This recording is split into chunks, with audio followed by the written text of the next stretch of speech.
Back on November 28, 2019, an American drone strike hit a car returning from a maternity hospital in southeastern Afghanistan. The attack left 5 people dead, including a woman who had just given birth, 3 of her relatives, and the driver. The Afghan people, especially the relatives of victims, remembered the U.S. drone strikes as terrifying and unforgivable.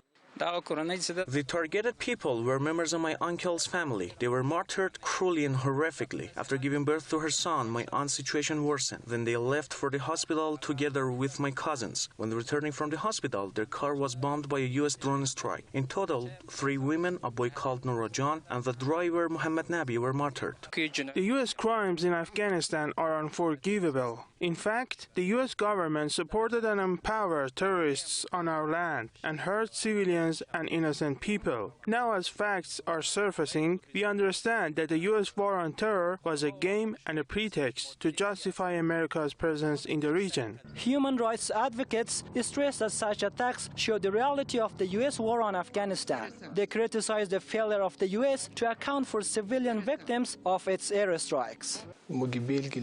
We have proof that the U.S. and its allies committed war crimes in Afghanistan. During their night raids, mass bombardments, and land missions, many innocent people were killed and their properties were damaged. The 2019 U.S. drone attack in Khost is one of many instances. Today, the families of victims are calling for investigations into such unlawful killings and compensation for their losses.